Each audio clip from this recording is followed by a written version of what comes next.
Good afternoon and welcome to today's Urgent Communications webinar, Interoperability, Does the Reality Match the Vision? I'm Glenn Bischoff, Editor-in-Chief of IWCE's Urgent Communications. This webinar is sponsored by Avtec. Before we begin, I would like to remind you that if you experience audio difficulties or have trouble advancing the slides at any time during this event, simply press your F5 key to refresh your webinar console. I also would like to encourage all of you to ask our panel questions. As a question occurs to you, simply type it into the question box on the lower left-hand side of your screen and hit the Submit button. We will address as many of your questions during the Q&A portion of today's webinar as possible. Please also be aware that today's webinar is being recorded and will be available within the next week. You will receive an email notification when this archive is posted. Let me now introduce today's panelists. First, Barbara Jaeger, 911 Administrator for the State of Arizona and immediate past President of the National Emergency Number Association, NENA. Next, Steve Graves, CIO for the City of Richardson, Texas. Steve and his team were recently awarded APCO's 2013 Technology Leadership Award for Small Communication Centers. Congratulations, Steve. Thank you. Next, again, congrats, Steve. Next is Terry Hall, Chief of Emergency Communications for York County, Virginia, and the immediate past President of the Association of Public Safety Communications Officials, APCO. Next, Steve Devine, Assistant Director for the Missouri Statewide Interoperability Network. Next, John Powell, Chairman of the National Public Safety Telecommunications Council's Interoperability Committee. And last but certainly not least, Greg Warner, Director of Emergency Communications for Bonneville County, Idaho. Thanks to all of you for taking the time out to participate in this webinar. We really appreciate your participation. Let's jump into the discussion, and for that I'm going to turn to John Powell, who is going to give us a short review of interoperability, its history and definitions. John, take it away.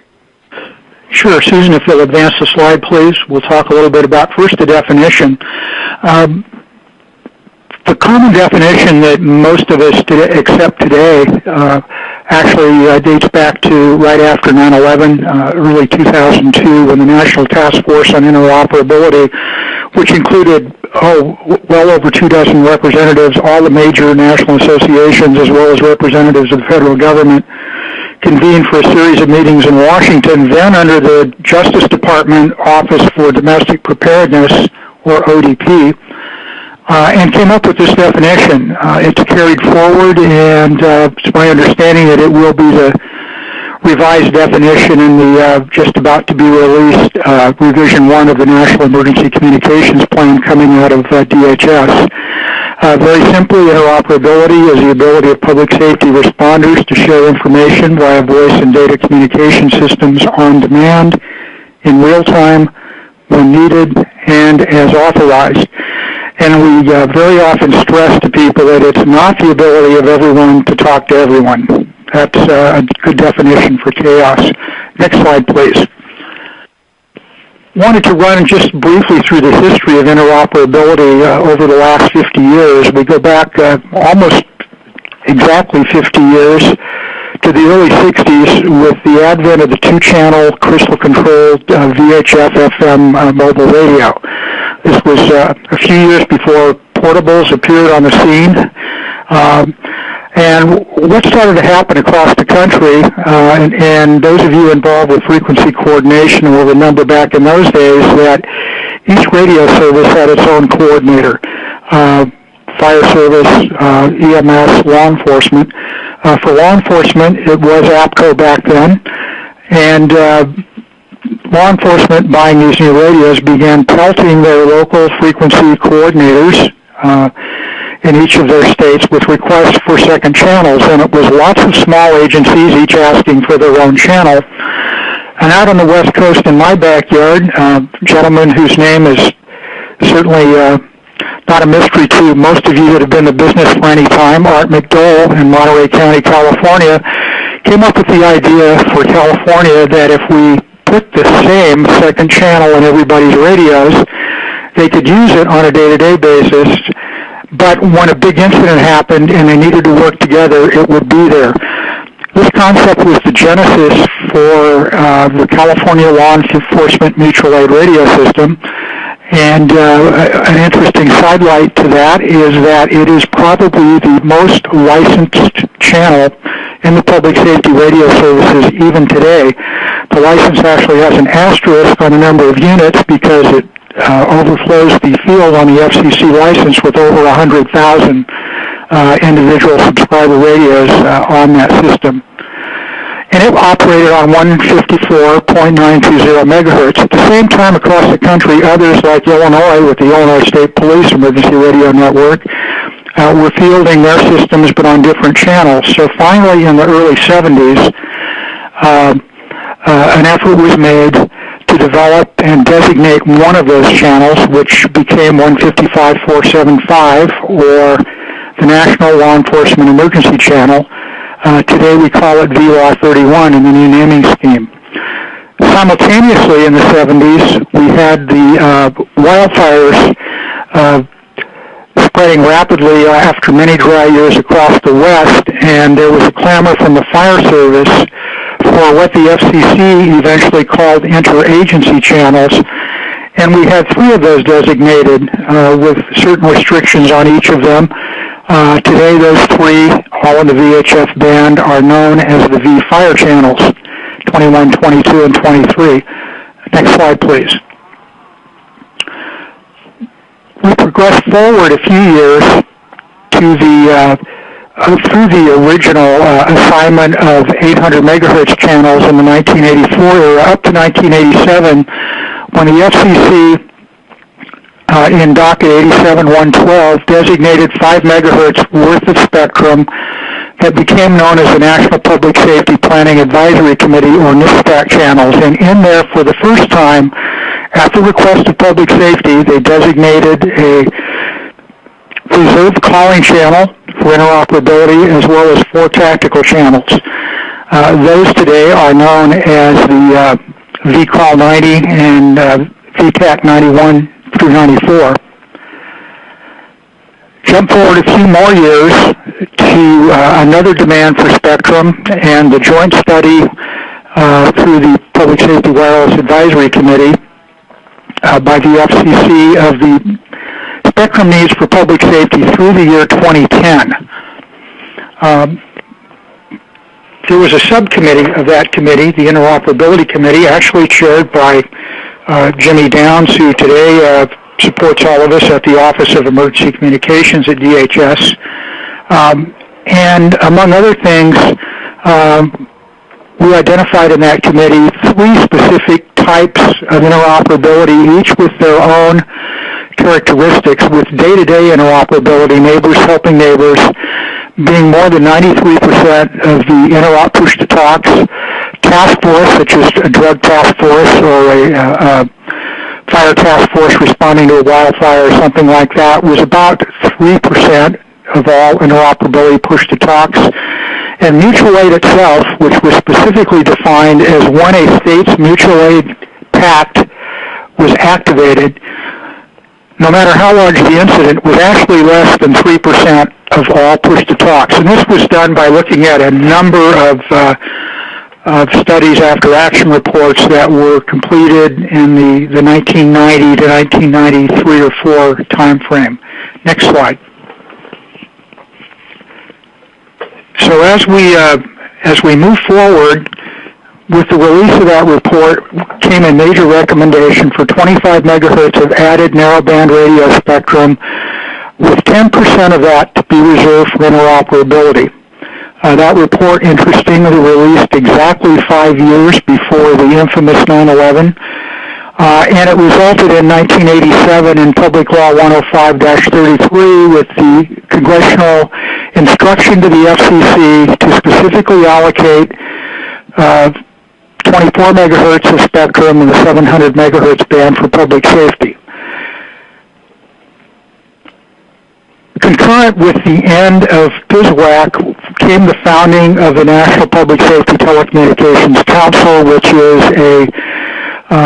it's an association of associations today with a governing board of 15 members, which includes all of the major national associations representing the various first responders and support service responders such as transportation, forestry, etc.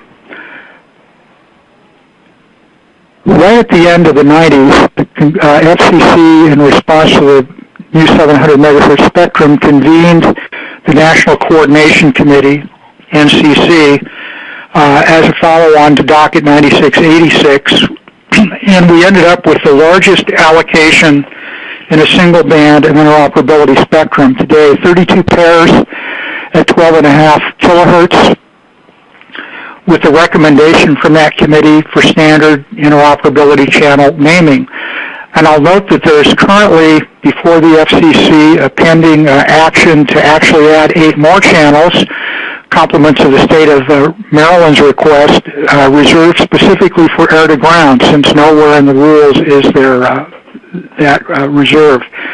And my final slide, if you would, please.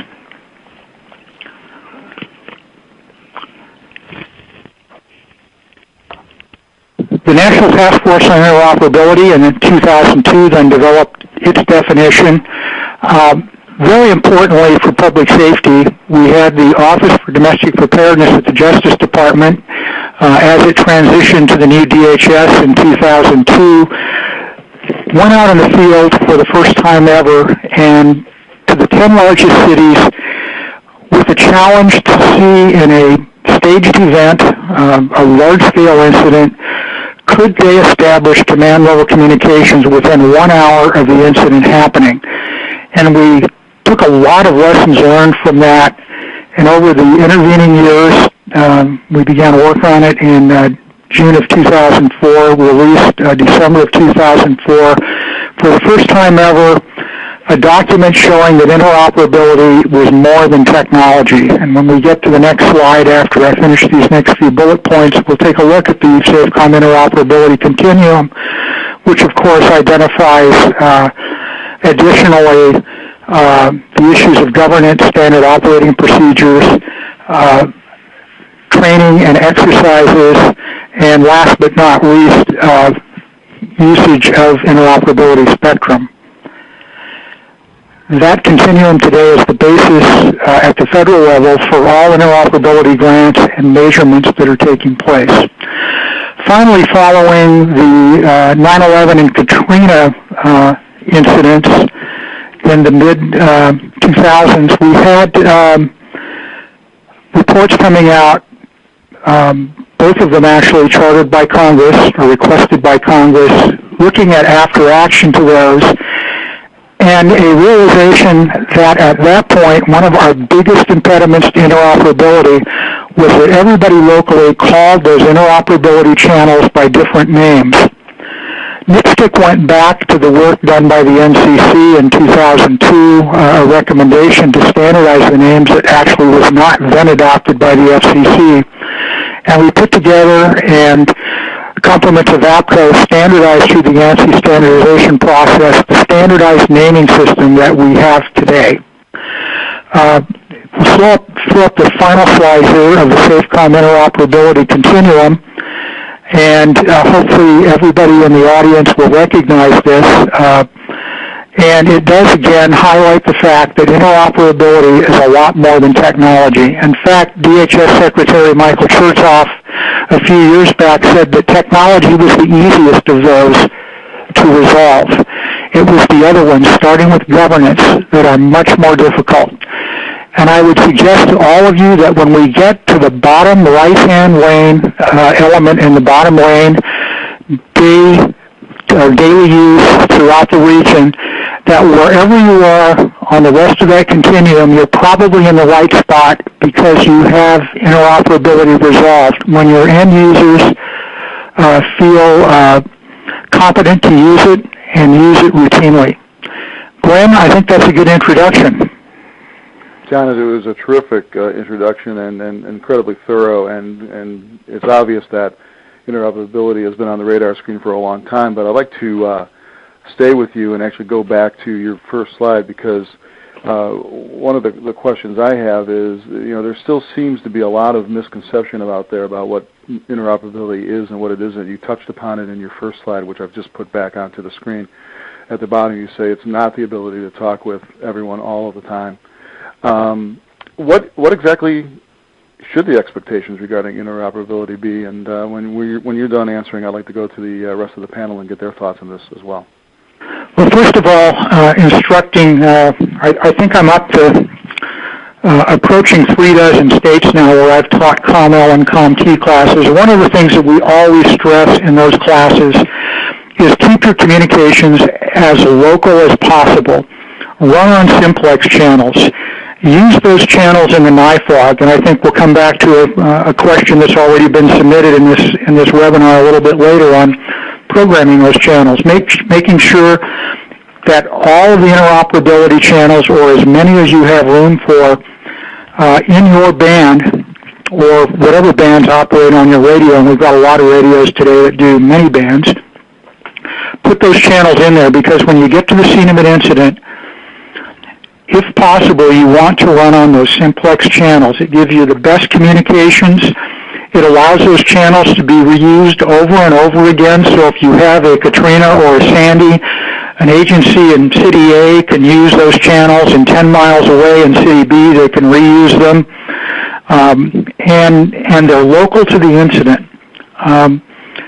Use wide area resources, your trunking system, your conventional simulcast repeater system, only for the really important communications that needs to go out of the area, that needs to go back to comm centers, etc. And I'll let the rest of the group pick up the discussion from there. Thanks, John. Next, I'd like to go to Terry Hall. Terry, how do you define interoperability, and what should the realistic expectations be for those who are listening in on this call today? I think John kind of started it off. One size doesn't fit all. John made a comment that, you need to kind of load up your radios and put all the interoperability channels in it that you can, so that, as you're deployed or you reach your end destination. I think that's great for FEMA and DHS and so on, but in a lot of the regional places where you're not going to be operating anywhere out of the area, that can also be a detriment, because I use an example. We ended up with like 650 different talk groups in our communications system. And when we went through our rebanding, we did a very candid assessment. And, I'm in with a lot of the brass, and they're saying, hey, we need to have these channels. We went back and did a search, and in a 5-year period, we used less than 40 talk groups. So that kind of told us something. But the talk groups that we had put together for interoperability, we use them every day, to the tune of about 18 million push-to-talks. And what it taught us, and what we learned from that, is that we needed to keep things fresh where people could talk on the systems that they needed to, and that we tried to keep our systems working similar to a cell phone. When you were roaming into someone else's area, you turned the knob and you talk on their system to each other. I think it's really neat listening to people say police can't talk to fire and fire can't talk to police. In the lion's share of the places across the country, they don't have a need to talk to each other. If you're using NIMS and Unified Incident Command, the command folks do, but the first responders that are in the field, they all have their own jobs and their own tasks, and it's an event-driven type of opportunity. So interoperability to me is having the tools that you need to turn around and to be able to fulfill the end task.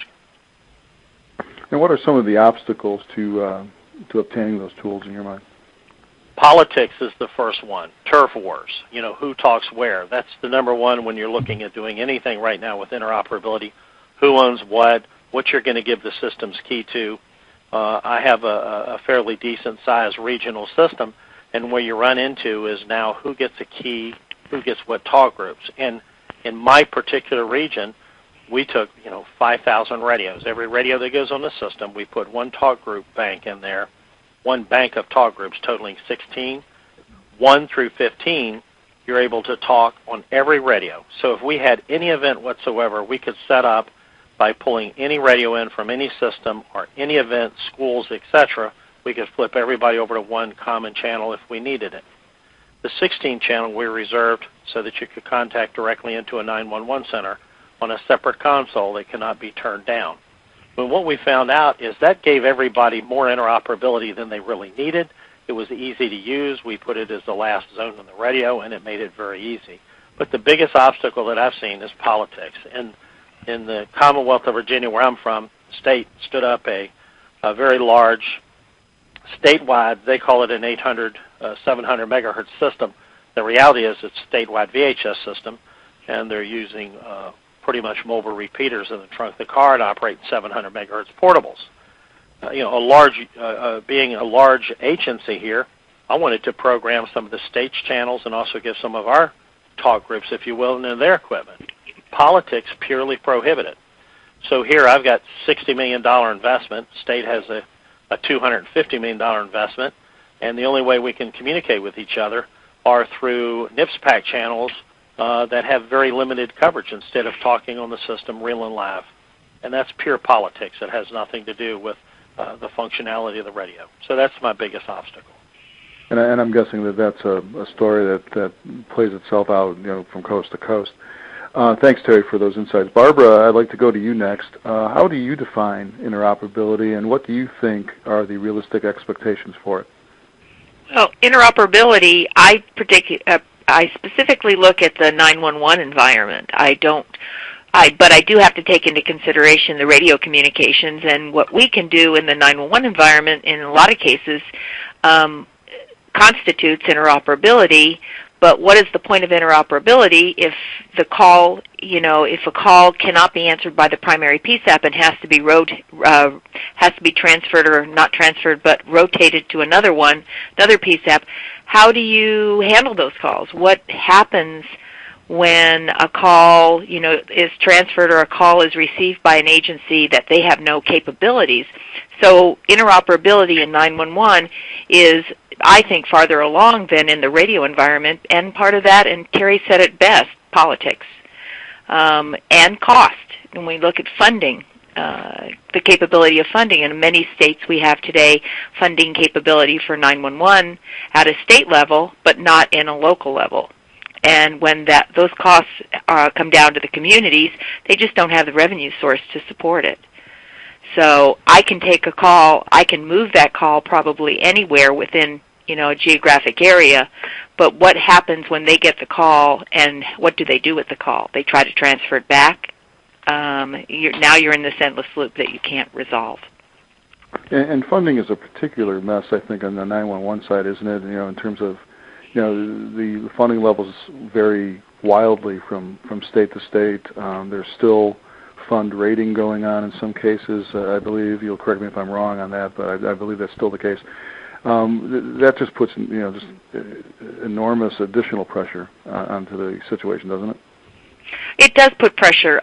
It pushes pressure in the effect that when you make plans and you can't complete those plans, or you have to suspend operations as a result of a fund transfer or fund sweep. But the thing is at least in most states there is a funding source, and for 911, but in many states there is no funding source for radio communications. Okay, thank you, Barbara. Next, I'd like to turn to Steve Devine. Same question, Steve. How do you define interoperability, and again, what should the realistic expectations for it be?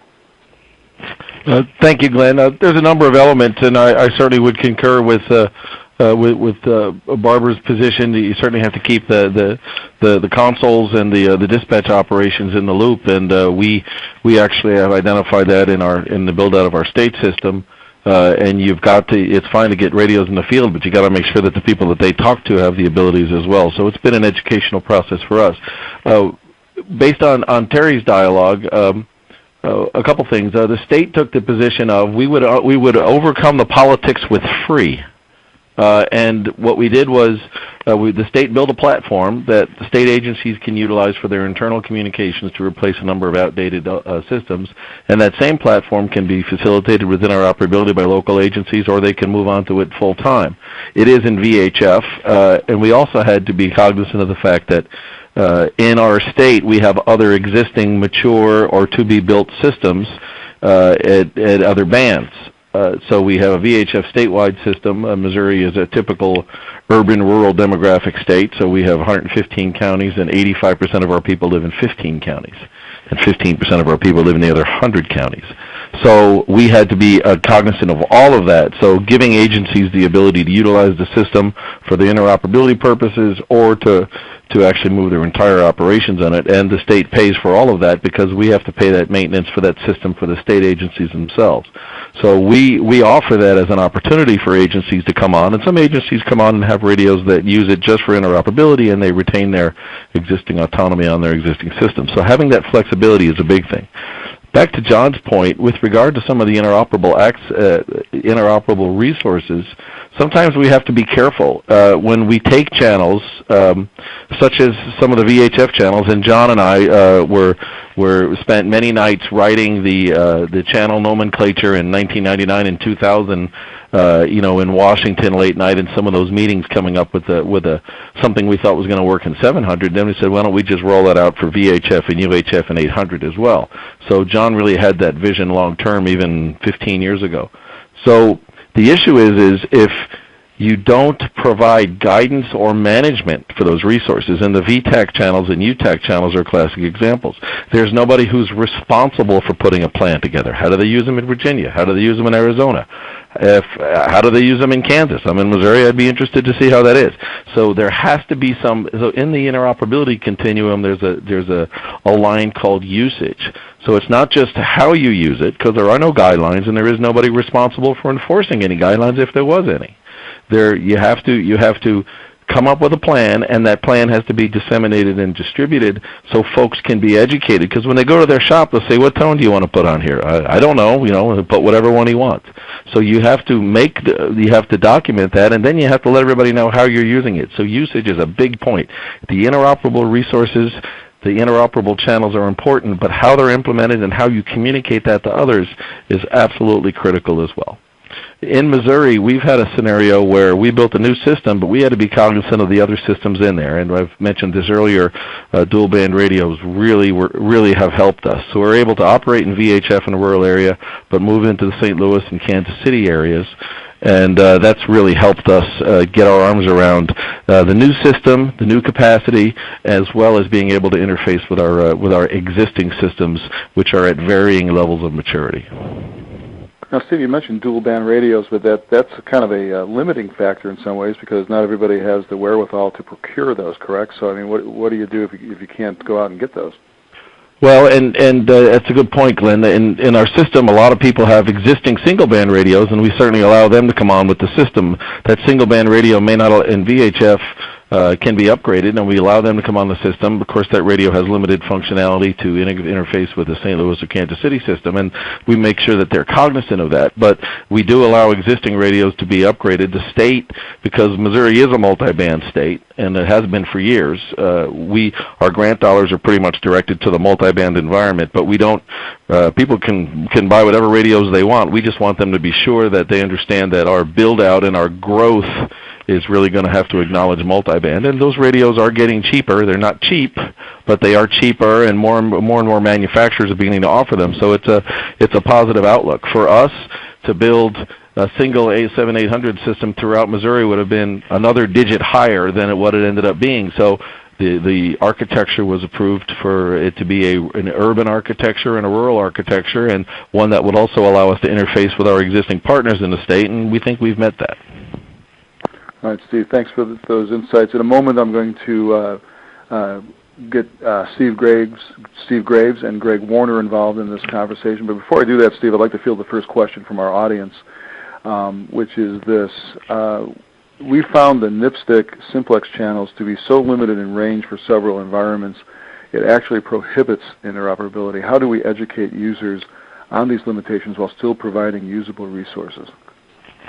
Well, when they say NIPSTIC simplex, I'm not sure if they're talking NIPS-PAC simplex, which are the 800 channels, or if they're talking the channel nomenclature specifics with regard to VTAC or UTAC. But regardless, they're simplex channels, or they're either channels that can be utilized with deployable repeater pairs. If you're just talking unit to unit and you're on 800 at 2 watts, yes, that's going to be a limited distance in which those things can communicate. And then you have to factor in topography and terrain and all of that. So certainly device to device, if it's portable to portable, that has its limits. Mobile radio to mobile radio at 30 watts will also have its limits. Talking through a temporary repeater at an incident scene or a wildfire certainly will get you more power, and hopefully that repeater is on top of the hill someplace. But certainly simplex capability device to device, if those are portable devices, your range is going to be limited. Regardless of the band that it's in, it's going to be less than it would be if you had a repeater implemented. So. Glenn, this is Sean. Can I add a comment? Yes, absolutely. Sure.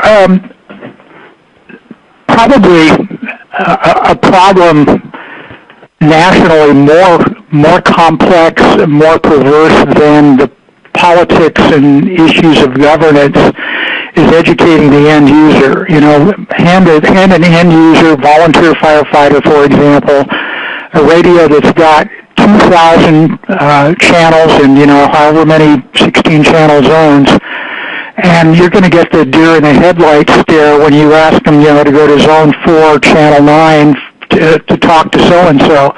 So keeping radio simple to the end user is critical. And another really important thing is educating that end user on how to use the radio. And so often, we joke in law enforcement that you have to qualify with your firearm typically quarterly in the country here. Yet, when you get trained on a radio, you get trained on a radio when you get a new system or when you're in the academy, and that's it. And that really almost needs to be reversed, or as my good friends in Iowa have done, if you're in law enforcement and you go in to qualify with your sidearm, they do radio training at the same time, and they do it by saying, by the way, your partner in this incident you're responding to is from a different agency. Before you can qualify, you've got to demonstrate to us how you're going to switch your radio so that you can talk to each other to coordinate your response. So there are some things like that happening, and I would like to, for all of our listeners, alert them that a statewide training program that Colorado just finished up last year, where we actually went into the field, and their goal is to eventually train about 70,000 radio users with a multi-tiered program, of which a good part of it is online. That has now been certified by FEMA as a national program. So any of you that are looking for ways to spend your user dollars as those the opportunities appear for those. That is a great program, and it does. One of those modules is interoperability, but it will dive in the end down to that individual agency's radio and what are the features and the functionality. Where is interoperability? How does it work to talk to this neighbor or that neighbor, etc. Hey, Glenn, this is Terry. I'd like to add as well. Sure, go ahead. Yeah, I think John and Steve are both onto something, and I want to take it a step further. And you've seen a lot of grants that have come out through DHS over the last couple of years that are now paying for. They've covered the training part of it, but I want to cover the exercise part of it. You can set them up properly. You can train the folks how to use it, but if you don't exercise them, you're going to find out when you're deployed and you're trying to use them, you're typically in the heat of battle, and that's when it fails. And, John teaches ComL and ComT, and a lot of the folks that do that, they have their own training programs and so on. But now when you go out to your police, fire, EMS agencies, public work agencies, and so on, when you're trying to set something up and you're trying to tell them to go to Zone 2, talk Group 3, and you're going to be, encrypted or not encrypted, which is an entire other discussion. Training is one thing, but if you don't exercise it, it's not going to work. I had a specific example here regionally when we were trying to exercise our TIC plan because DHS was coming in and we wanted to show how it worked. I'm going to tell you that some of the comms folks spent the entire day before so that when DHS came in their vehicle, they could talk to us on one of the channels that we had pre-designated in our TIC plan. And the reality of it, if you don't exercise it, it's hard to find them, it's hard to get them set up. So exercising is now funded by a lot, and I think you're going to see that funds and so on available through DHF and SAFECOM in the future. This is Steve Gray. If it's okay, I'd like to make a comment to that too. I'm from the city of Richardson. We're a smaller city, 100,000 population, and you guys are exactly right. You're hitting it right on the head. I'm an IT guy, so I look at it a little bit differently than you guys look at it, yet I see how people struggle with the way that the radios, at this point, the way that you can program them. And our fire department, as an example, they train, our chief has him train. So when an incident happens, they know exactly where to go, what to do, how to talk to other groups. So I think the key is, just like the guys have said before, you have to keep it simple. We live in an iPad generation where you turn it on and it just works.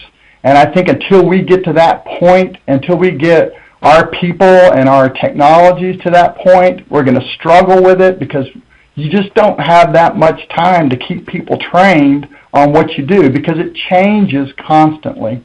So I think that's a lot of the struggles that smaller entities are going to have, and I can't imagine the huge entities, the kind of training that they would have to go through with the technologies that we have right now, with the radio system, and with next gen as it moves forward. And of course, Steve, training, takes money, right? And as Barbara pointed out, funding is an issue, throughout public safety, and I would imagine that, that's just a complicating factor. Hey, Glenn, this is Steve. Could I just answer one of the questions that's popped up regarding my comments with multiband radios earlier? Sure. Basically, Motorola has built our system. We have 4 multiband radios that have been certified to operate on the system, and it's a Project 25 system, complete regardless of the band, and we have 8 radio vendors that have active radios on the MOSWIN network today. So the answer is no, it's not a Motorola system.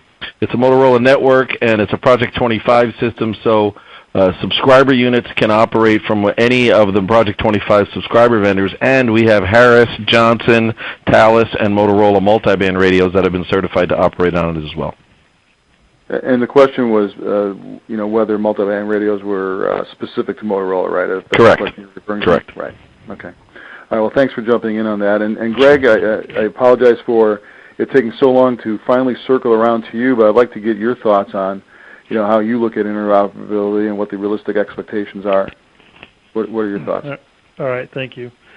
Well, I look at probably a little more holistic approach. I mean, is interoperability the interplay between the phone, the recorder, the radio, the mass notification systems, the mapping? Right in the center, there's an interoperable function that has to take place right there, building a single record or a single capability of developing information for the user.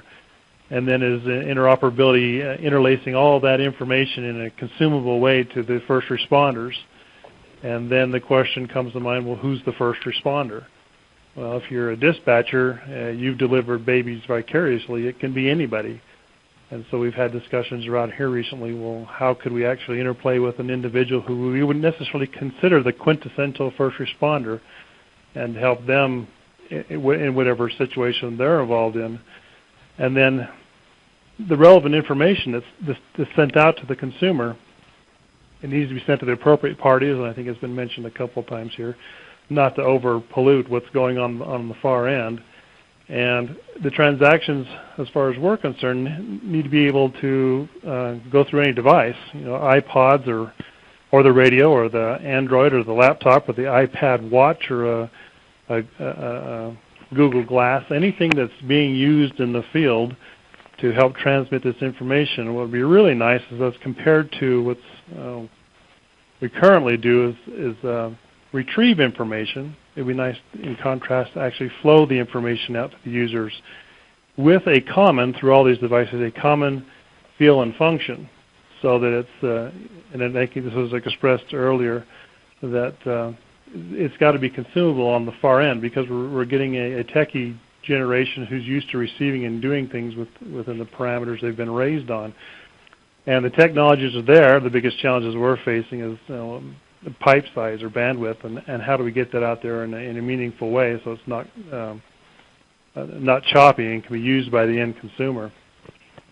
We're also interoperability with other dispatch centers, and looks like we may not make it, but if we ever make it to my slide, we're looking at trying to build a virtual center where all centers are tied together, where a dispatcher from 3 counties away could come into my center and log on, and all of her utilities would come up just as she would see it 3 counties away. And if the phone call rings 5 times in my county and it goes 2 counties away, and they automatically take it, and they can tell who it is by the ring or the map that we've identified as all the center lines in the area have been tied and everything's coordinated. We'll actually show them where it is in a different county, and they can answer and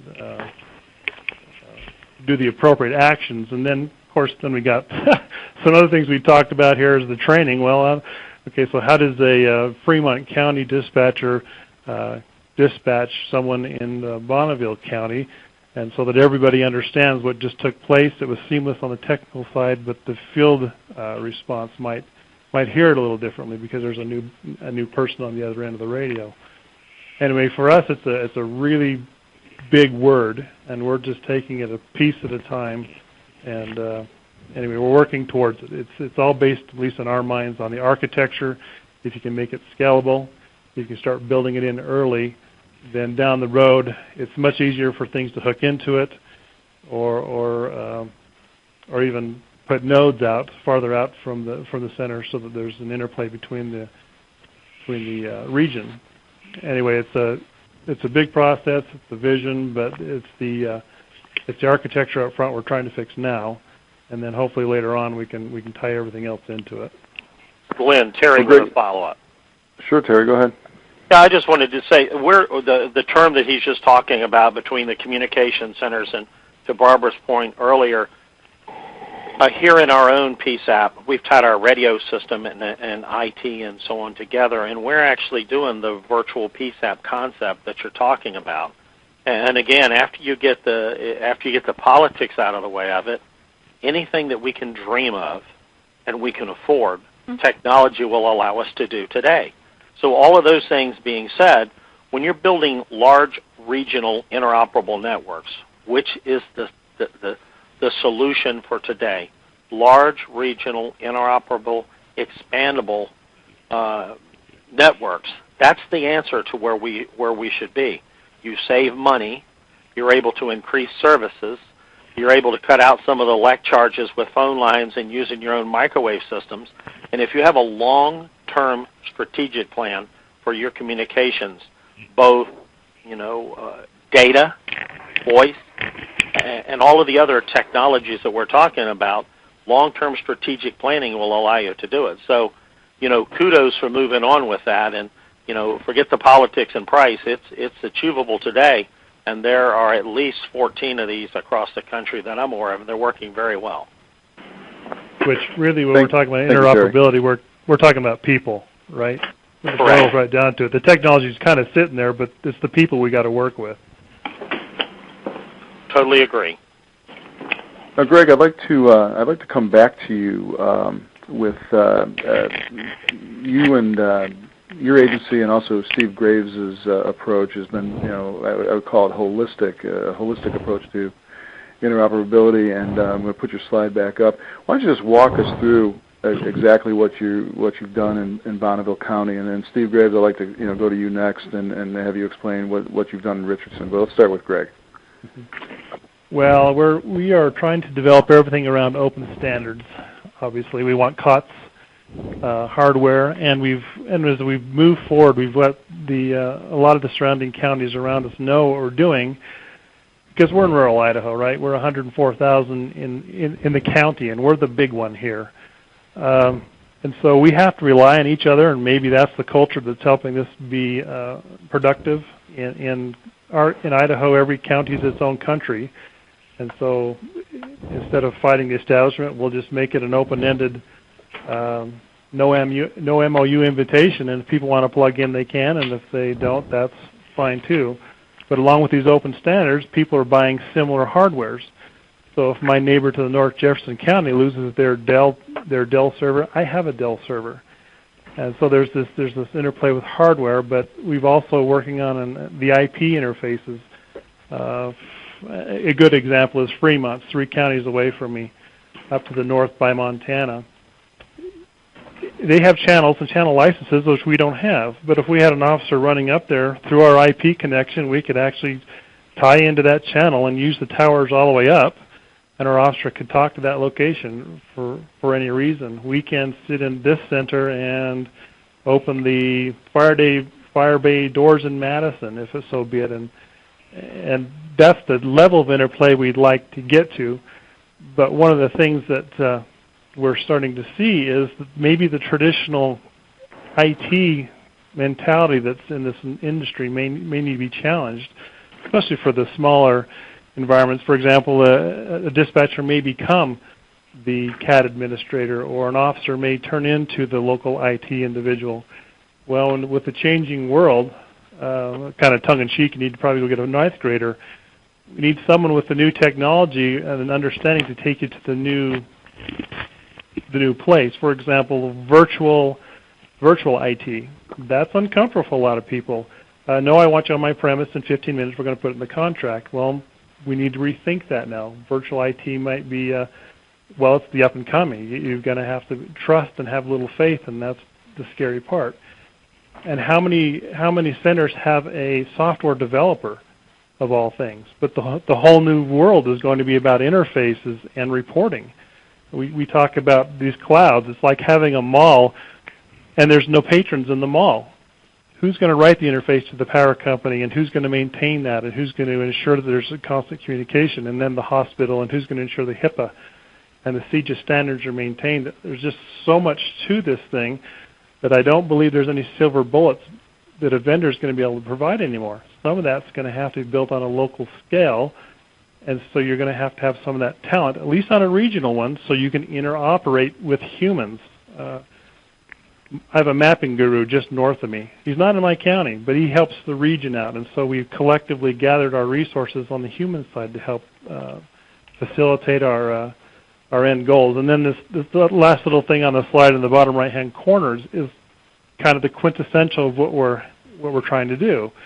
We have a Tate radio system working on an EtherStack backbone with an Avtec console with an ISSI interface into a Harris radio system.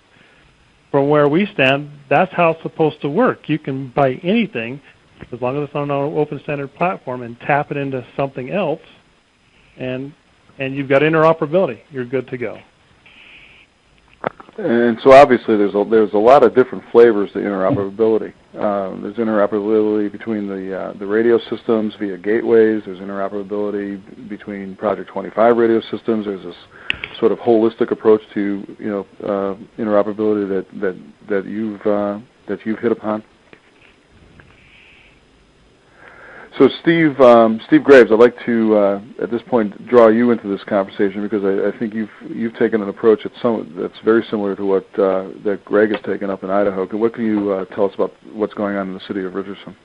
So Greg just made me smile, because I think he's scared about half the callers with that comment about IT. But that, you know what, that's the way, that's the future. I mean, you're going to have to start thinking about these projects as technology projects, and that's what the city did. You know, we had a 20-year-old trunked radio system that was being managed by our police department, by non-tech kind of people, and we went through a rebanding project, and the city decided, look, we need to have the technology department oversee this project because it's loaded with technology. And as we went through that, we realized that the switch that we had there weren't parts made for it anymore. So whatever was on the shelf, which wasn't much, is what you could use to fix the product. So we pushed forward and started looking at P25 systems, because we know that P25 is the future. I mean, that's where everyone's trying to move to, and we decided from a city perspective that a completely open standard system was the way to go. Now, maybe that's not for everybody, but for the city of Richardson, we really believed in the fact that we could have, a radio system that we had the ability to pick the console systems that we want, which we selected Avtec. And, our 911 operators love the consoles that they have. No proprietary components at all in our system. we actually selected Motorola radios, Multiband, Apex, top-of-the-line radios. But as part of the process, we were looking at taxpayers' money, and what made sense, for public safety didn't make sense for a parks department or a public works department or someone like that. So we actually went out and brought in every P25 radio that existed at the time, and that was like 3 years ago, and we tested them, and we went through a process of bringing each one in and seeing how they worked on this P25 system. And believe it or not, they worked. And we had to bring in vendors sometime to help us configure them to the point where they would work, but they worked. So that allowed us to look at, tape radios for our public works department, or Kenwood radios, or the gamut of radios that are out there. We talk about how these organizations work and how you train and you do all these things to help people move forward, and you worry about users that don't know how to use a radio, and how do you train them, and how do you keep them trained up, especially when you're dealing with non-emergency type people. And believe me, when there's a tornado, all boots on deck, which means Public Works is going to be out there, Parks is going to be out there, everyone that we have available to us is going to be out on the street. So to take a system, and what interoperability is to me, is being able to have a Cassidian system, a Motorola system, a Harris system, all of these systems tied together using an ISSI standard that allows you to roam, and then also having the companies realize that day-to-day actions, the licenses that you have on your switch day-to-day is what you should pay for. And when there's an emergency or there's something going on, they should have roaming licenses that if your switch got nailed or your city got nailed, that you could roam over to another system and not be charged a ton of money to do that. That's one of the most frustrating things to me, is you pay maintenance, you pay all these things on licenses that you may never, ever use. And so, and I push that with all of the manufacturers of radio systems. We need to look at how we do this in emergency cases. Things where you have, our biggest worry, of course, are hurricanes coming up here, tornadoes. We have the tornadoes that just hit in Oklahoma and North Texas and areas like that. That's what scares us the most. It's not, it's not bombs and things like that. It's really the weather that creates the problems that we have, and all of our partners around us. We need to be able to communicate with them. And one thing that we've learned through this process is we've been able to, by having Motorola radios that have SmartNet in them and have P25 in them, we're able to talk to the cities to the north of us, cities to the east and west of us, and south of us. So we're able to set programming up in our radios where we can easily talk to them. So, those, when you look at this, if you're looking at it wholly from a money perspective, the way we did it, we saved a lot of money, and we've made our customers very happy. So interoperability to me is being able to talk to my neighbors and be ready for emergencies. Steve, it all sounds terrific, and it sounds sort of like the holy grail of interoperability. But I have a question for both you and Greg. The devil, as always, is in the details, and I'm guessing that this was easier said than done. What were some of the specific challenges to getting this done? This is Steve. Convincing my council that this was the right move with the money that we had. That was one of the hardest things. The other thing was doing the research to make sure that this was a viable solution. You can't go with a company that just started up when you're talking about public safety. You got to go with the big guys. And so the ones that we looked at were, of course, the Motorola system, the Harris system, E.F. Johnson, and Cassidian. And I will say, in Europe, with their Tetra and Tetrapol systems, they pay a lot less money than we pay for our systems here in the United States. So, one of these days, and you can thank the city of Richardson for one of their first open systems, because we're helping to drive down the cost of some of these systems that are out there now through bid processes and things like that.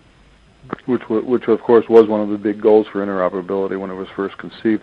Greg, absolutely, but think about it from a technology perspective. Remember back in the, now I'm going to date myself, but remember back in the days where we had mainframe systems that you'd have a whole floor of a building that had a mainframe system in it 20 years ago. And now we have a phone that sits on our hip that has more technology than those giant mainframe systems did. The other thing that you look at is P25 and the standards. It's crazy to me to think that we've gone 20 years developing P25 standards, and we really don't even have a solid ISSI connection yet that will let us roam. We need help from the Standards Committee to get these standards out there. That's the other thing with NextGen. We don't have solid standards yet for texting.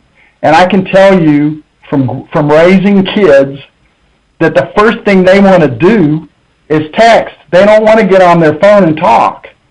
So we should be thinking about these things and developing them and getting them in place so that we can have these technologies to move forward with. Thanks, Steve. Greg, what were some of the specific challenges that you encountered as you tried to put together this holistic approach to interoperability? Well, fortunately for me, the commissioners over here were willing to listen, and more so is the other counties, and I think that's at least the ones we're working with now. And there's others we're reaching out to because everybody's their own country. We're not out to win the hill. Anybody can opt into any level. In other words, some may want to come into the virtual center idea, and some may just want to hook into the radio systems and make sure we're interoperable that way, while someone else might want to get into the mapping solutions. And so we've made it, we're trying to become interfaceable. We don't know what's going to come up in the future, so we just want to have an open facility that we're prepared for the future, and we don't have to worry about things that come in because we built the wrong architecture and now we're stuck, and it's going to cost us a fortune to get out. But one of the challenges we've faced is, you save money on one side, but now you've got to pay a carrier. And when you're in a rural location, you don't necessarily have a fiber optic running from point to point. And so those became one of our greatest challenges, is to keep the expenses down. And we're currently working on it because we own our tower systems. So now we're looking at an analysis of our tower systems and how we can build small pipes maybe through the microwaves that are isolated, so we can get some interlink through those. And then if that tests out positive, we'll pursue more of the microwave link systems. Unfortunately for us, we do have a pretty good telco type interconnect between our centers in this area, but there's some real rural centers out there that, goodness, we're not quite sure how we're going to reach them, but we're designing so they can hook in if they want to. We want to bring them in if we can, but ultimately for us, it's been pipe size and interconductivity between centers has been our biggest challenge. Thanks, Greg. I'd like to let our audience know that we're going to be going beyond the top of the hour a little bit, so please stay with us. We have a lot more to share with you from this panel discussion. In a moment, I'm going to be asking Steve Devine, Terry Hall, and Barbara Jaeger to share some of the initiatives going on in their regions regarding interoperability. Before I do that, I would like to toss a follow-up question back to Steve Graves from the audience. Steve, here's the question. As an open standard, TETRA is interoperable in many ways and addresses many of the issues discussed and is used throughout the world. Would these organizations consider this proven technology? Now, would you repeat the beginning? I lost the first few words. Sure. As an open standard, TETRA is interoperable in many ways and addresses many of the issues discussed and is used throughout the world. So with these organizations, I suppose they're asking your organization and Greg's, would you consider using TETRA? TETRA POL is closer to P25. You really got to stick with, as far as public safety goes, you really got to stick with a P25 system because that's pretty much our standard in the United States. Tetrapol, although is good, they had their standards before we developed ours, and theirs are very close to what we're doing. Just because our standard in the U.S. is P25, you really got to go down that path if you're public safety. That certainly makes a lot of sense. Thank you for answering that question. Well, this is John. Can I add a comment? Absolutely. Go ahead, John. Yeah, the other thing we need to remember is that Tetra was designed for a completely different geographical and demographic environment than Project 25. Tetra was designed for Europe with its, mostly very dense population areas versus the U.S. where we've got lots of extremely rural areas, much of it without even infrastructure or good infrastructure coverage. Tetra, for example, has almost no capability for direct mode, and the handsets are very limited. One of the panelists earlier made a comment about Tetra handsets being a lot cheaper. Well, rest assured, with the lower powered handsets and the much higher number of base stations that are needed, the cost for an entire system over its life very quickly equalizes due to the cost of infrastructure and the cost of backhaul for the dramatically increased number of base stations that you need in a typical Tetra rollout. Hey, this is Terry as well, Glenn. Okay, go ahead, Terry. Yeah, I want to support John's comments that it's not an apples-to-apples comparison, other than they're both radios and people are using them for public safety and public service. The TCCA, the Tetra Critical Communications Association, is basically based out of Europe, out of England, and there's a lot of partnerships that are going on worldwide. And to be honest with you, if we were starting the world over again today and we deployed one system, it may be P25 or it may be Tetra. Tetra's been around for many years, and they've added onto it, and they have continuing standards and interoperabilities just like we have with P25. But our challenge that we have for interoperability coming up is that now Tetra can become licensed, and there are some agencies that are buying Tetra for public utilities and public works and so on. And where that's going to pose a problem for us in the future, I'll use an example. In Virginia, if our power company that's a utility ended up putting in a statewide Tetra system that would provide unprecedented coverage, what you're going to find is a lot of the agencies, particularly rural, that are looking at trying to go on regional radio systems, the power company may come in and say, we've been trying to work with you for interoperability for years, because when power goes out, we want to talk direct to you on channels directly into your public safety communication centers and your emergency operations centers. So there's a lot of talk that when these large Tetra systems are stood up, the way that the owners are going to recoup some of their investment is to go some of the public safety folks and try to enter into a public-private partnership by which they lease space on the Tetra system and pass out radios to the public safety first responders. Now, that causes us problems. It may work in, Southwest Virginia as an example, when you're not looking at mutual aid until that chemical plant explodes, and then we're bringing in folks from not only, the rest of Virginia, but all the way from around the nation, and now we've got a compatibility problem where we can't talk. And currently, Tetra and P25 devices, don't talk unless you're using some type of black box. So that's just a word of caution on the Tetra comments as well. But I think John's comments are spot on. And Glenn, John, just a quick follow-up to Terry. That's not just an issue with Tetra. We look at the comment here from Dave Felix from Arizona, and talking about the Yarnell fire. We've had some people put in other digital technologies that are not compatible with P25. And what they do is they throw a huge monkey wrench into interoperability when they do that, whether it's a motor turbo system, whether it's the ICOM Kenwood digital system. Whenever you introduce incompatibility, you do it to the detriment of interoperability. There's no question about that wherever that's happened all over the country. It's not just Tetra. Excellent point.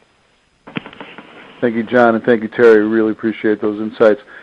Steve Devine, it's your turn. I'd like to have you walk us through what the state of Missouri has done regarding interoperability, and specifically, I'd like you to talk to us about something you mentioned the other day when you talked about how the switches that the state system uses have been tied directly to the city of St. Louis's systems to facilitate interoperability. So could you walk us through it all?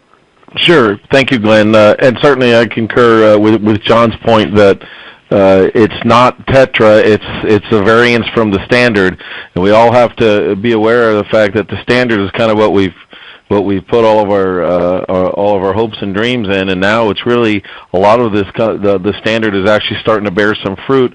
Whether it's in the Project 25, we know we've got 11 or 12 different subscriber manufacturers today. ISSI, the ability for intersystem. What we've noticed in Missouri is we've built a system, and we've got these other systems in the state that are all Project 25 systems. And why can't we allow our users to enjoy that experience as well? Granted, we have to work with those system users. We're going to have to work with them to be able to accommodate that and maybe share some resources. And in many cases, we already share resources, or they already use one of our towers, or we're already in their microwave link. So why shouldn't the ability, now that there's a dual band radio and the technology allows for that, why shouldn't he go from a VHF environment in that particular area to an area where he's got 800 coverage and in-building penetration that he didn't have in the VHF band on that 800 system in Kansas City?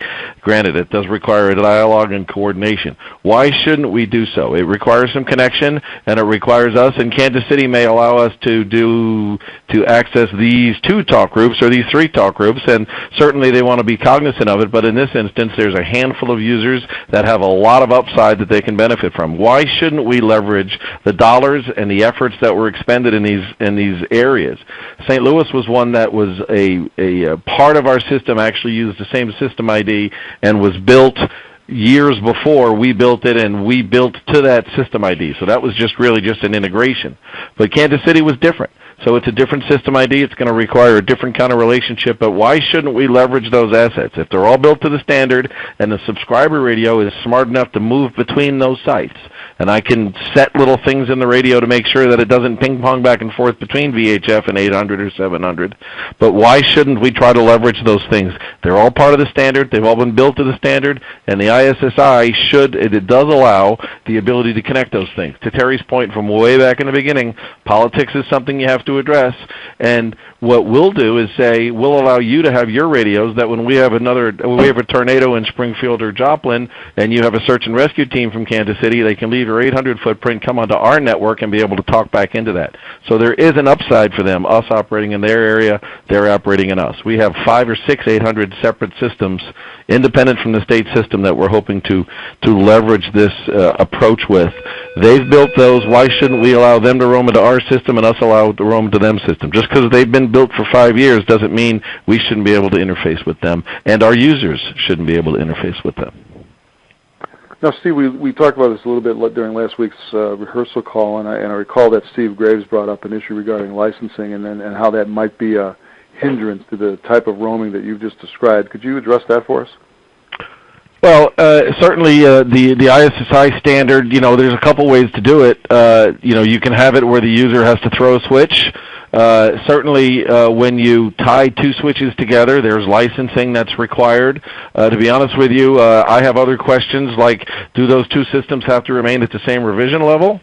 If I'm going to have a same master site and I'm tying to the state of Kansas system and the state of Nebraska system from Missouri, is that 2 gateways at my master site or 1 gateway with 2 licenses? And I'll be honest with you, I don't have the answer to that yet, but I'm going to ask him the question. So we need to know how that's going to be, but we want to explore that potential because that is becoming a mature part of the standard, and we want to leverage it. We have a border with 8 states. 6 of those states have trunk systems. Shouldn't we, based on New Madrid and earthquakes and those, shouldn't we have the ability to have access to some of those? The beauty of the new ISSI standard is you can decide how much access, which unit IDs have access, and which talk groups they can have access to. So I can decide in near real time, I want these Arkansas users, these particular people, but I only want them to have access to these talk groups if they're going to come in and respond to something in Missouri. And I can set that up. The analogy is like a highway sign. I can turn turn around and say, I'm going to turn around and say there's an accident up ahead, exit here. I can set that and establish that in that gateway in near real time. Permissions, which talk groups they can access, and who using that from that other system can and who can actually come in and access our network. Granted, if they're an 800 system and ours is a VHF network in Arkansas, they've got to have a dual band radio to do that. The radio's smart enough to do it. If they have a radio that can come into the system and to do that, we can give them that ability. So this is Steve Graves. One quick question on that. So under the ISSI standards, does that also include priority? So as an example, if you had two different switches, you had a Harris and you had a Motorola, and they were connected together with the ISSI connection, and one of those switches failed, and you rolled over to the other one, would I have the right on mine to say, okay, my guys have priority over your guys so that you don't overload my system? Well, that would depend on whether you use unit ID priority or talk group priority. So, and then it would have to do with the talk groups that you were left on using, because that agency only gave you 4 talk groups in their footprint, and your master site went away, so now you're operating you don't have a home. To me, your priority would be predicated on the talk group priority for those talk groups that they gave you permission for in their system. But it is a good question. And by the way, when you set that up, I'm sorry, this is Terry.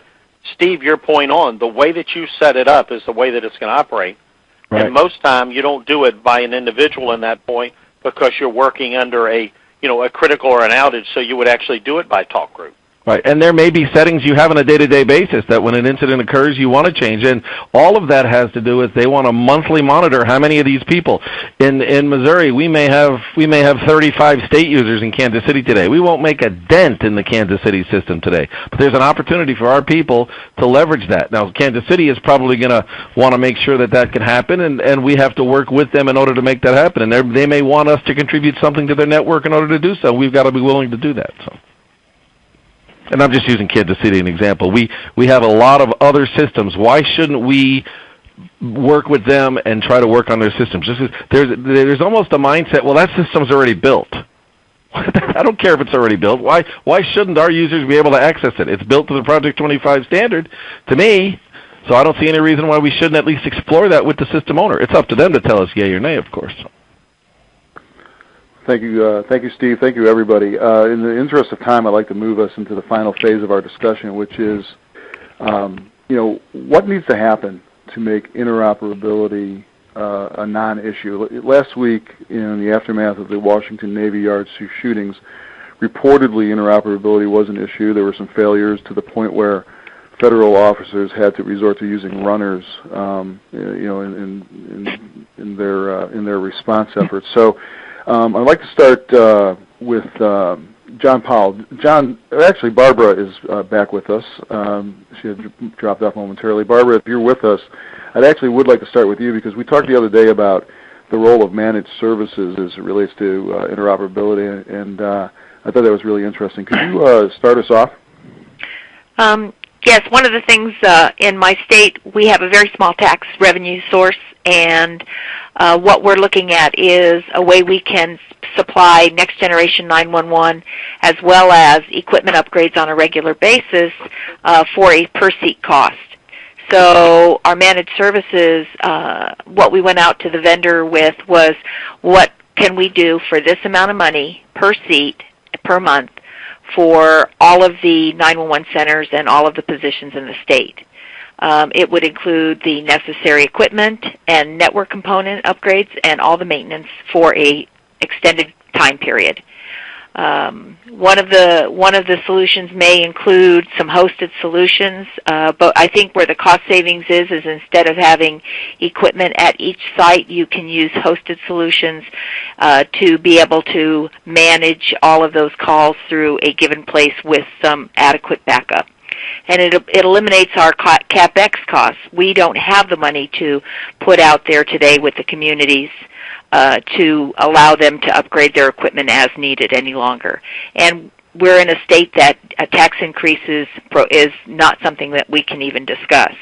So what we're looking at, and then what we did is we went out and we asked, we said, this is how much our revenue is, and what can you do for us?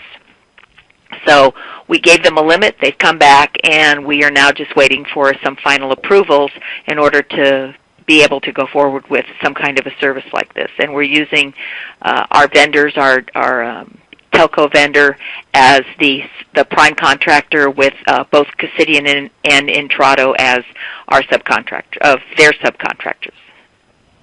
So Barbara, what were some of the cultural issues that may have arisen over this? I mean, public safety agencies have been usually pretty hesitant to relinquish control, and just the term managed services might send a chill up people's spines.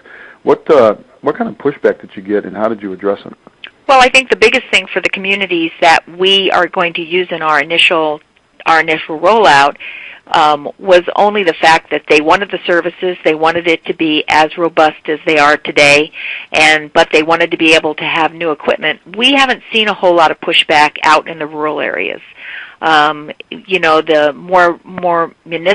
the larger municipalities are really looking at other alternatives, and their only prerequisite was that each position would have a value to it, and that value is all that the state would fund. If they wanted to do something different, the only criteria would be is that they have to have interconnectivity to the existing networks that we're putting in, so so it is interoperable outside of their geographic area, and that's all the money that we can afford to spend.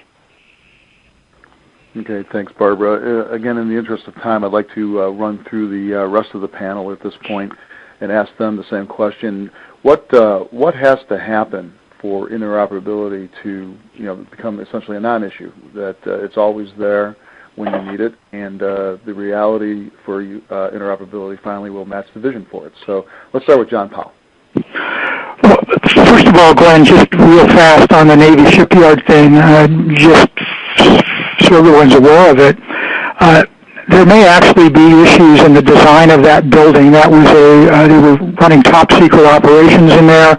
There's a very good possibility that there were pieces of that building that were designed to Tempest standards for outside monitoring. So there may be a really good structural reason in that facility that communications failed, because it was designed to do that, to not be permitted. So I think everybody's just going to have to watch what happens there. I'd like to go back to the comments, and I hope the audience picked up on this today with the discussions that most of us have had on the complexities that we're getting into in keeping this simple for the end user. And to George Molinar's comment early in our Q&A, Jack Clark asking about how do you keep it simple.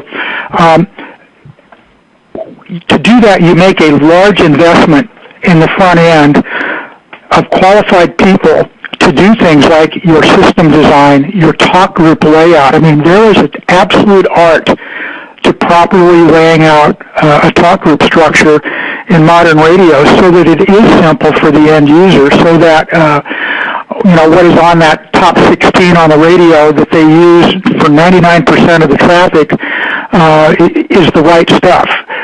There's an art to doing that. There's an art to programming it, and you need to, in your system design and your budgeting, you need to set aside money and time to do that properly. With regard to the point of to let agencies change it on their own whim, the structure I like across the country, many of the radios fielded today were paid for with grant dollars. A lot of those radios sit on the state's inventory. I like New Hampshire's approach, where they said the first X zones in the radio are yours. You do what you want to with them. These zones are interoperability. If you touch those zones, we are going to come out and collect your radios because we own those radios. You will not touch the interoperability zones. The agencies in the state design those zones, and then they lock them down, and that's the way it is. So those are my comments. Do your planning right up front. Realize it's going to cost you.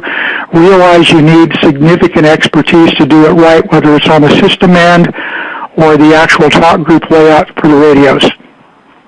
Thank you, John. Steve Devine, what are your thoughts on best practices for ensuring interoperability? Glenn, thank you. My point is, I think the resource, you have to communicate as to how you're using the resource. You can take the resource, whether it's a national interop channel or whatever it may be, or a system, and not communicate to other people the manner in which you utilize it, and you'll get no more interoperability out of it. You can take a great resource and implement it poorly, or implement it well, but not communicate the manner in which you've implemented it to the other people who you may need to interoperate with.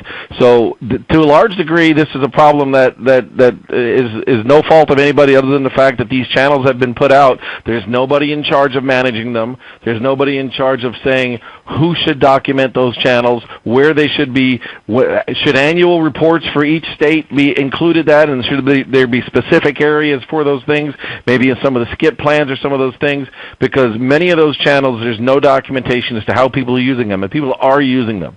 So to me, if you take a good asset and you implement it properly, but don't communicate that to the people and the shops that program radios for people, sometimes it's all for naught. Thank you, Steve. Steve Graves, what are your thoughts? You know, I believe we're going to have to change mindsets. I believe that we're going to have partnerships working together to make sure that this is all done properly. You know, we got to get away from the silos and the islands between each other, and make sure that we work together, and that we have the right ISSI connections and roaming and all the things that you have to make it a success. Okay, thank you, Steve. Terry, what are your thoughts? I'm going to break mine down pretty easy. First off, I want to comment. John started off by talking about, excuse me, the naval shooting, that occurred there in D.C. All we're doing is reacting to what we're hearing and what we're understanding. And, if you believe the media, they're talking about the radios didn't work. So some of the first responders were not only using runners, but they were using cell phones. And it's clear that there needed to be some type of exercise and training up there that, this is a government installation. Let's play what-if scenario, and I go back to that training, and I go back to the exercise. But I think the key to this is regional collaboration. We've talked about politics, and regional collaboration addresses politics, but there should be a long-term strategic plan. To my point, here in Hampton Roads, Virginia, we have several diverse systems, but what we know is over a 10-year period that we're going to have 6 different jurisdictions that are going to be upgrading their systems. So to Steve Devine's point, when you go through and you look at setting up your switch and you look at setting up your technologies, that long-term strategic plan can talk about redundancy, sharing of equipment, non-duplication of system IDs. And when you fill out your grant applications, you have to put some money in there to actually program or reprogram some of your neighbor's equipment. So even though it's your grant, you may have to reach out and if you truly want to be interoperable, all of these things apply. The second is education. You have to educate folks on what interoperability is and what it means. It doesn't mean roll up a command vehicle, flip open the back, take your ACU out back, and start flipping switches and plugging cables together. It means turn the knob on the radio or roam into someone else's system and get coverage. And you've got to have exercises. Exercising is a must. I'll close my part with the naval event there.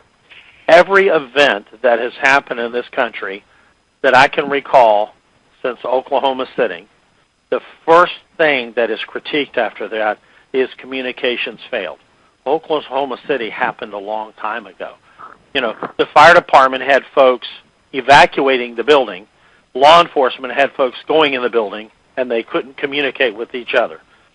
We have done some things within the federal government, Unified Incident Command, NIMS, and so on that have fixed part of it. But we, being the practitioners and the folks that govern these systems, have to go in and bring this to a closure and make it work. The technology is here. Vendors will say... I'm sorry, before I get to Greg for his final thoughts in terms of best practices, I wanted to ask you about education. I mean, you mentioned that education should be a big piece of this, but haven't we been trying to educate people on interoperability for 2 decades now? Sure. And if you go in and and pick first responder A at any level from entry level to chief, and you say, show me how the radio is going to be interoperable. Interoperability means many things to many people. It's a generic term. A patch is a level of interoperability. If you look at the 6 levels of interoperability, the first one is you drive up and you swap radios all the way down to a common infrastructure, but all 6 of those are interoperability. So folks will build systems, believe until they use them that they're truly interoperable, and then when they go to use them, they find out they're out of range. I saw one of the notes on the web here about NPSTC not having coverage. That's totally correct. A lot of the regional systems they've stood up in Hampton Roads, we have a 5-channel trunk system that overlays about 800 square miles, that has over 10,000 units that are programmed on that system that was paid for with a grant. It's a great system, but it's been underbuilt, overpromised, and overloaded. And if we come down to a time that we need it and we have a big evacuation plan, we're going to be dealing with those issues here. So we struggle with this every day across the country. What is interoperability? It depends on who you're asking. And that seems to be, I guess, that seems to be part of the problem. Greg, what are your final thoughts regarding best practices for ensuring interoperability? Well, you know, it's interesting. The market seems to be into a little bit of a change right now. We may be an iteration or 2 out from actually having a really cool, dynamic system coming on board. But what's happening is, from what I can tell, is we've got some small, hungry companies out there that are starting to test the status quo of how things have been done for decades, and they seem to be driving the open environment. That includes hardware and software. So in time, I'm suspicious that all of this stuff will start coming together because everybody's forced to out of pure economics. But as far as how to make it happen, I'm afraid I'm going to have to side with Steve Graves and his comment. It's going to require a change of mind. You know what? For a lot of counties out there, this is a fearful thing, to change completely from what you're used to of decades of use to a completely different mindset, and that's a scary leap of faith, and it's genuine for a lot of these folks, and you know, let alone the politics that come along with that are here. For example, when we talked a little bit about the virtual IT, it took a little convincing here. That was a completely new idea. They wanted someone here in just minutes, and that it was in the contract, etc. But by expanding that thought and taking that leap of faith, you know, we saved $200,000, and now that $200,000 can now be transferred into something else to help us get us down the road. But those changes of thought, politically and locally, are I mean, they're mission critical. The technology is sitting there, and it's just going to get better and more open and cheaper. But that change of thought is a scary point. Well, and the cost savings that you just described is powerful incentive for changing some minds, I would think. Yeah. In the amount of time that we have left, and it's a short amount of time, but we're going to spend the rest of our time together fielding questions from the audience. We have several in queue that I'd like to start sharing with the panel. While our presenters are answering your questions, please take a moment to answer the feedback form that will appear on your screen. If you have a pop-up blocker technology in place, we ask that you disable it so that you can receive the form, which should be on your screen right now. So here's the first question, and it's a classic. What role, if any, do you think FirstNet will play in interoperability? Who'd like to field that one? I'll take it. Okay. This is Terry. I think that they're creating, you know, FirstNet is going to be an awesome system once it's stood up and operational. It's going to be it is being stood up as a mission-critical data network that has non-mission critical push-to-talk, and our push-to-talk is going to come later. So I think the first thing that we're going to be dealing with is a data component of that. And I think the data component of that right now, with things being IP-based, I think that the vendors and the partnership that FirstNet is forming, and that all of the major contributors with IP-based networks, it's going to be a digital data packet that's going to exchange information. And I think we're going to be dealt a little bit better interoperability solution for the new technologies. I think our challenge will be taking our old CAD systems, taking some of our old data networks, mobile data, terminals, etc., and trying to convert those and use that data over FirstNet. Voice, I think, is going to be several years out, and then we're going to still be dealing with the same thing, legacy systems. How do we be interoperable with legacy systems as we move on when FirstNet launches? So I think legacy is the answer. And then the answer to that further is gateways will have to be a big part of that, won't they? I think it's going to be gateways. We're going to probably be back to some type of the interfaces and so on. But I think a lot of the associations are also working on trying to put together some standards so that we don't have to reinvent the wheel every time a new technology comes. As an example, CAD-to-CAD interfaces and data exchange. Okay, thanks, Terry. Any further comments from the rest of the panel? This is Steve Graves. Yes, it's a data network. It's LTE. It's high speed. Everything is very, very good with it. I mean, it's very promising. We've done some testing up in this area with some LTE and using the type of network that they're talking about. There again, it's going to become one of those situations where people have to share, and we have that issue now where again, silos of information. I'm only going to share so much of the information, even though I can get it really fast and I can get it on an MDC in my car driving down the road. It's going to require people to work together to bring a very nice solution for everyone involved. So that's my hope. I mean, you can build the thing, but if you don't share the information, it's not going to do a bit of good. Thanks, Steve. Any further comments? Glenn, this is John. Just a quick comment, and I think our previous two speakers on this hit it on the head. It is a data network. It's designed for data. We're looking at voice. We're actually looking at mission-critical voice. But there are those of us who are convinced that land mobile radio will never go away. And here's one of the good reasons. In 10 megahertz of paired spectrum, we can put today 800 simultaneous 12.5 kilohertz point-to-multipoint conversations. You can't do that in LTE. When we look at a highly dense population area with lots of jurisdictions, and I'll take the San Francisco Bay Area as a great example of that, there are places you can go there where we've identified up to 17 overlapping jurisdictions for the same piece of dirt. And that's just law enforcement. Add on to that fire, EMS, and everybody else. To do that in an LTE environment, just on the voice side, would overwhelm a single cell if you had a large incident. And we're not talking about any data at all. So there are many of us, especially where we're dealing with rural America, that has no infrastructure at all. And where I am in Nevada right now, I'm in a county that's larger than our two smallest states with a population of 600, and we have no infrastructure. So when you're talking about putting in a system that's based on infrastructure, there is going to be some severe limitations. I think we need to realize that FirstNet is data first. It will meet a need that we have had for a long time, and it will do it well, but we need to focus on that data piece. Hey, Glenn, this is Steve. Mm-hmm.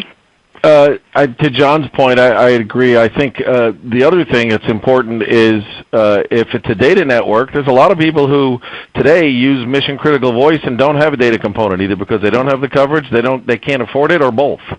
So if the initial rollout is data only, then it's a smaller subset of the people who use voice today, and I think we all recognize that that is the case.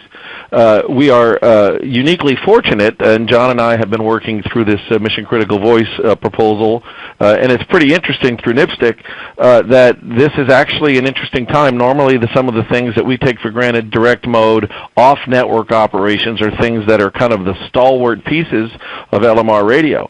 Ironically, the the 3GPP and the standards bodies, because primarily of a number of things, the discovery, unit-to-unit device, and offloading of data from the wireless carriers, and social networking also, they are actually beginning to talk about the devices being able to talk device to device and not on the network.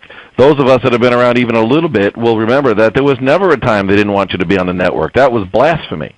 So the idea that these things are somewhat being entertained by the wireless industry because of things to help them offload data on their networks and promote other features that they want to feature, which could be things that are serendipitously beneficial to us in the long term, is an interesting point. That doesn't mean mission critical voice is going to happen tomorrow, but it does mean that there may be a path for a long-term transition.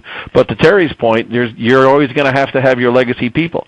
There's a base station interface. There's always going to be someone's going to turn around at some point in someone's future, and I don't know who that person is. They're going to have a choice between reinventing their old system, going into a multi-million-dollar platform upgrade, or taking option B. Option B isn't valid right now, and it may not be valid for a number of years, but at some point in somebody's future, option B will be valid, and then they'll have to weigh those things between mission-critical voice. We're going to have a LTE push-to-talk non-mission critical solution that we're going to learn from that will eventually help us arrive at what we determine a minimum functionality is for a mission-critical push-to-talk. Well, thank you, Steve, and thank you all for those great points. You guys covered a lot of ground there. I do want to field just a few more questions from the audience while we still are together. John Powell, I'm going to go right to you for this one. Here's the question from the audience. How do we get agencies who use the interoperability channels, VLaw 31 was an example that you used at the very beginning of this event. How do you use those interop channels, which are named differently in the radios and are either carrier squelch or a different tone? How do you get those to become standardized? Well, I think you look at your next programming opportunity to do that.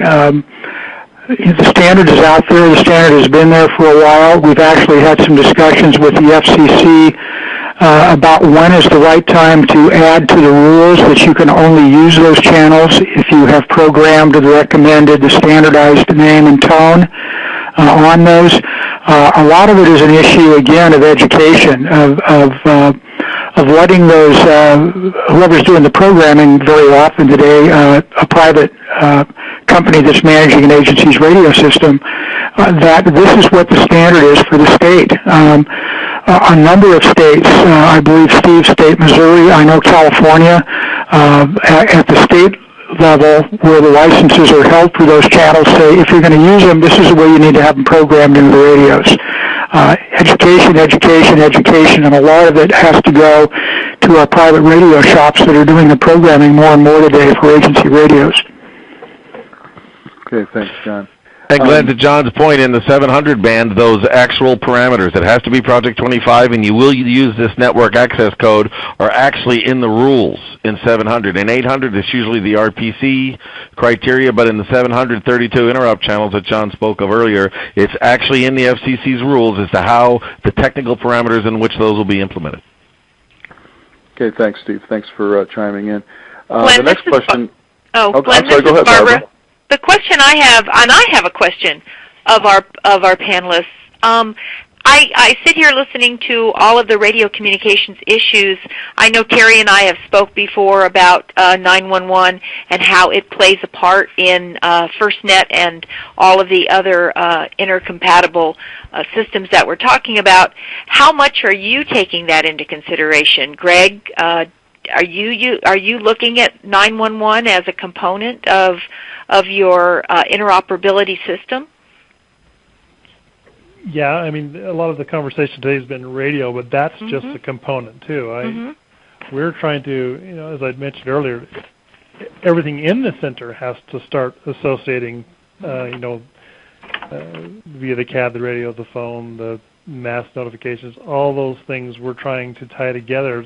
The term interoperability is, gosh, maybe it's another code word for infinite. There's so much to do there and so many places to go. But yes, 911 is very much a component of this whole process. Okay. And Steve, I assume that since you're in Texas, that is a major issue for you people in Texas, is the 911 systems. Absolutely. We budgeted this year for a next-gen system, and we're working through that process right now to do that. And I made a comment about standards and texting, and you got to look at how video and texting are going to affect your center. They're going to require you to have more people, more positions.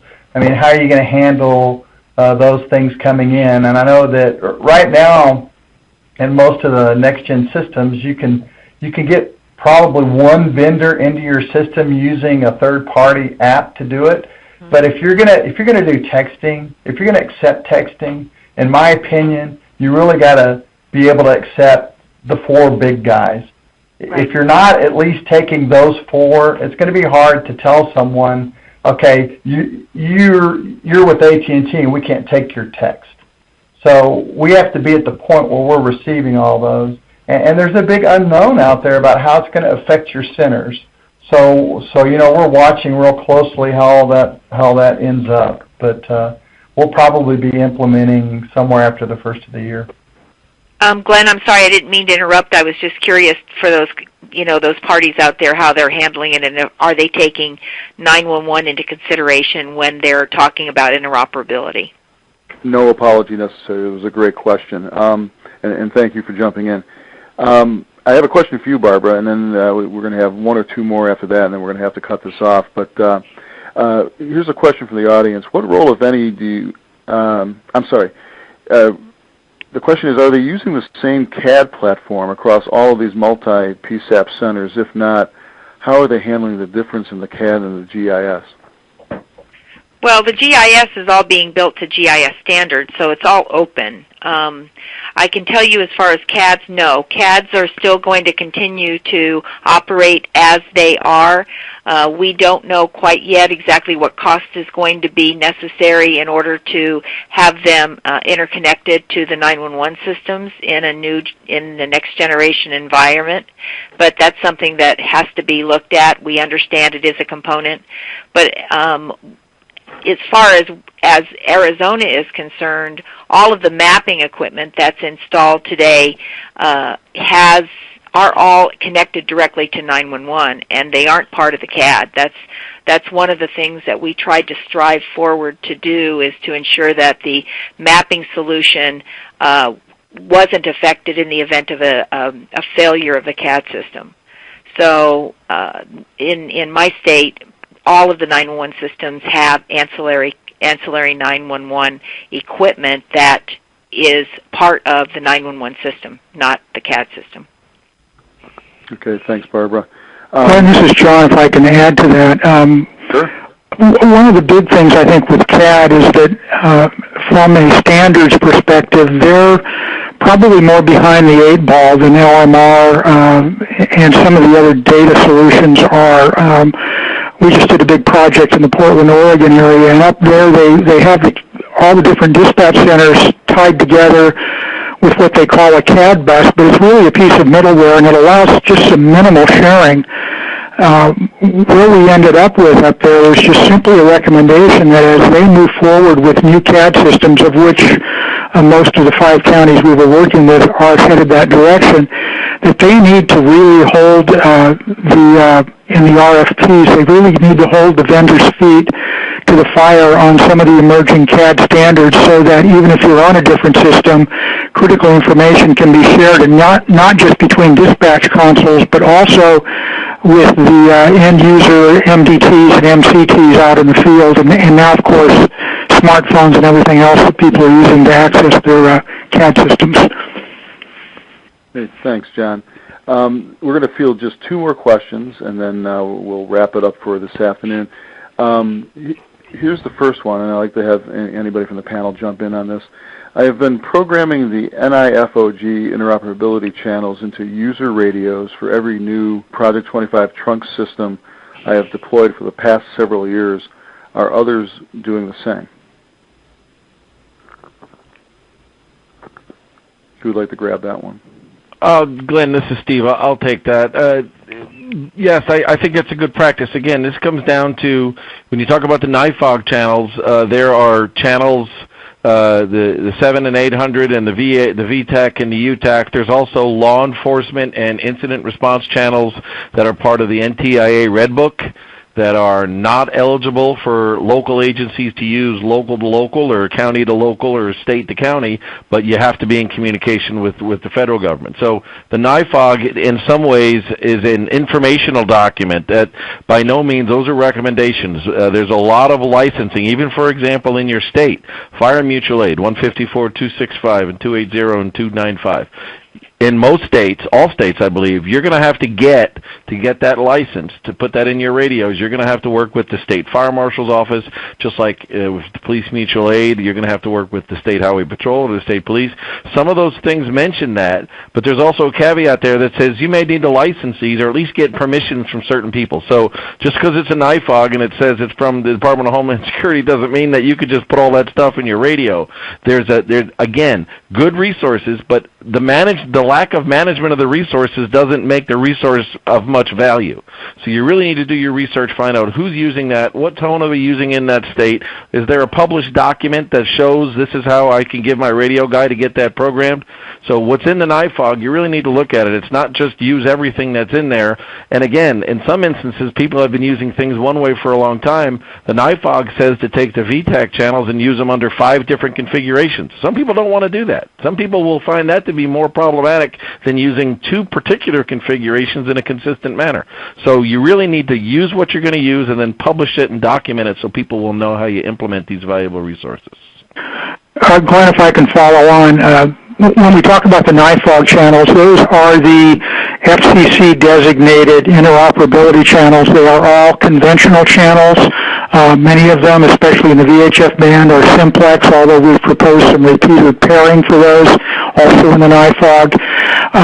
I would encourage people to work with their states, with the statewide interoperability executive committees. If you don't have a standard set up already, that needs to happen, and the sooner the better, so that everybody in that state is programming them the same. You need to select a common subset because many radios will not allow you to put all of them in there. There's just not room in the radio, especially for smaller agencies. So come up with that common subset so when you get to an incident in your state, which is where most mutual aid is going to happen, whatever the size of the incident. However, if you're sitting right on the border with another state, you've got to be cognizant of what they're doing too. Okay, thanks, John. That brings us to our final question of the day, and I think it's a terrific question. When will radios have all digital formats in one box? In other words, a true software-defined radio system? This is John. I'll jump on that first. It's there today, almost.